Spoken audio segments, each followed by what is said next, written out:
Oramos por la paz. Levántate, Señor, no se fortalezca el ser humano, sean juzgadas las naciones delante de ti. Muy buenos días. Estamos ya a miércoles y nuestra lectura en esta semana en la que estamos meditando en la esencia del Evangelio se encuentra en Romanos 3, 21 al 31. Yo no voy a leer todo el párrafo porque si no el tiempo esta mañana no nos va a alcanzar, pero sí quiero señalar el verso 24 y 25, que dice: pero son justificados gratuitamente por su gracia mediante la redención que es en Cristo Jesús. A él Dios lo puso como instrumento de perdón, como propiciación, por medio de la fe en su sangre, para manifestar su justicia, a causa de haber pasado por alto en su paciencia los pecados pasados. Y luego en Hechos, capítulo 14 y versículo 17, donde dice, vamos a leer el 16, en las épocas pasadas, Él ha dejado a todas las gentes andar en sus propios caminos, aunque no dejó de dar testimonio de sí mismo, haciendo bien, dándoos lluvias del cielo y tiempos fructíferos, y llenando de sustento y de alegría vuestros corazones. Así comenzamos ayer martes con una descripción de la propiciación y dijimos dos cosas de tres, dos ayer. La primera, la propiciación es obra de Dios mismo.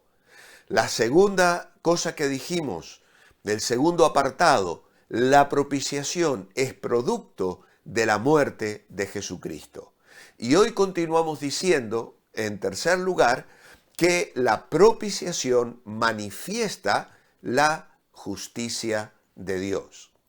Lejos de poner en tela de juicio la moralidad del método divino para resolver la cuestión del pecado, dice Pablo, la doctrina de la propiciación la establece y justo tenía como fin explícito eso, establecerla. Dios puso a su Hijo como propiciación de su propia ira para manifestar su justicia, a fin de que Él sea el justo y el que justifica al que es de la fe de Jesús. La palabra puso implica una exhibición pública. Lo que Pablo quiere significar es que el espectáculo público de la propiciación en la cruz fue una manifestación pública, no solo de misericordia justificante de parte de Dios, sino de justicia como base de esa misericordia justificante. Tal manifestación se hacía necesaria, como hemos leído, a causa de haber pasado por alto en su paciencia los pecados pasados. Y esto es que aun cuando los hombres eran malos, como lo describe Pablo en Romanos capítulo 1, Dios no se había propuesto en ningún momento desde el diluvio darle públicamente a la raza humana lo que ella se merecía. Aunque no fueron mejores que sus antepasados, Dios no reaccionó ante su impenitencia y su desobediencia con actos públicos de castigo. En cambio, dice en Hechos, llenó de sustento y de alegría sus corazones. Este pasar por alto sus pecados en su paciencia no era desde luego perdón, sino solamente aplazamiento del juicio, lo cual sugiere una pregunta. Si los hombres hacen lo malo y el juez de toda la tierra sigue haciéndoles bien, ¿puede él seguir preocupándose de la moralidad y la santidad y la distinción entre el bien y el mal como parece requerirlo la justicia perfecta? Más aún, si permite que los pecadores sigan sin castigo, ¿no podría decirse que está lejos de ser perfecto en el cumplimiento de su oficio de juez de todo el mundo? Pablo responde que lejos de no importarle a Dios las cuestiones morales y la justa retribución de el pecado, del mal obrar de los hombres, A Dios le preocupan tanto estas cosas que no perdona. Aún más, nos parece que Pablo diría rotundamente que no puede perdonar a los pecadores, ni justificar a los incrédulos, salvo sobre la base de la justicia que se manifiesta en retribución. Nuestros pecados ya han sido castigados. Han sido castigados. La rueda de la retribución ha girado. El juicio ya ha sido desencadenado sobre nuestra impiedad.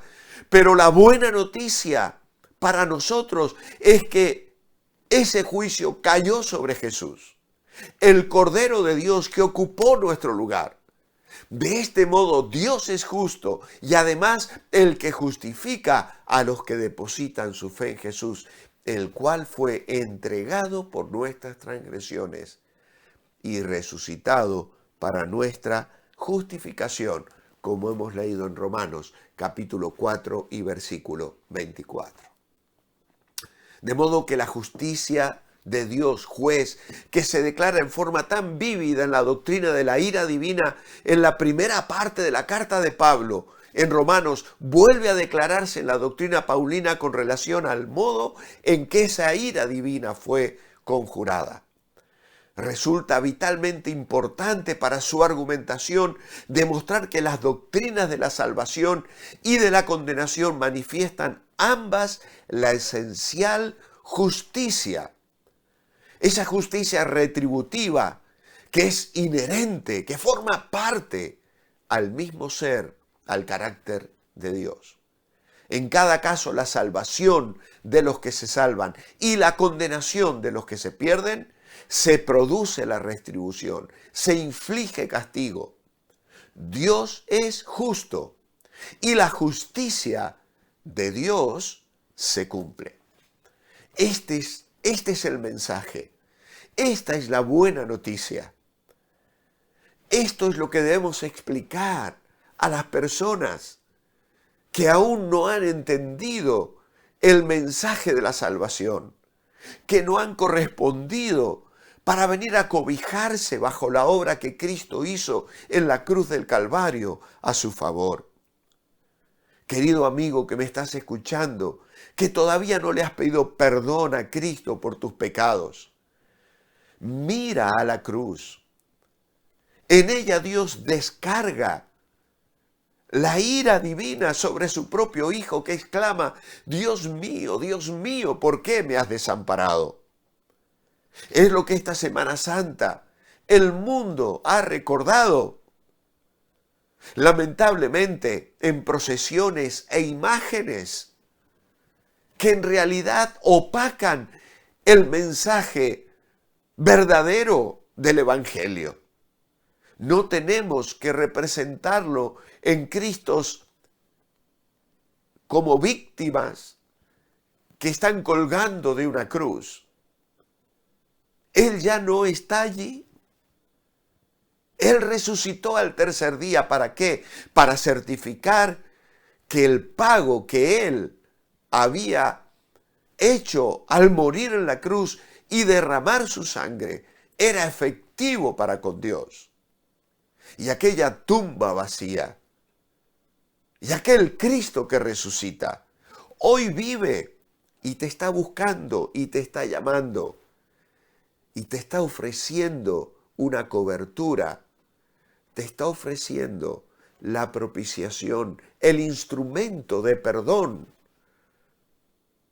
por tu maldad, por tu iniquidad, por tu rebeldía, por tu vivir lejos de Dios, por escoger el pecado, por amar aquello que Dios no ama. Pero si rechazas a Cristo, el juez justo tendrá que derramar su justa ira en aquel día de la que nos habla Apocalipsis, cuando los libros sean abiertos y los hombres tengan que dar cuenta por las obras escritas en esos libros.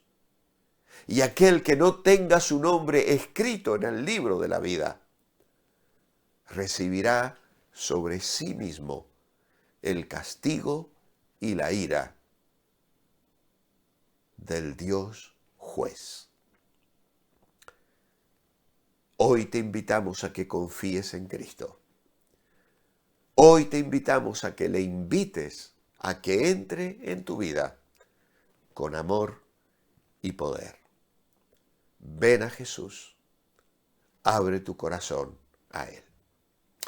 Mi oración escrita esta mañana es: amado Padre, todos nosotros nos descarriamos como ovejas. Cada cual se apartó por su camino, mas tú, en tu amor, cargaste sobre tu Hijo el castigo del pecado de todos nosotros. ¿Cómo no inclinarnos en gratitud y adoración a ti hoy y cada día de nuestras vidas?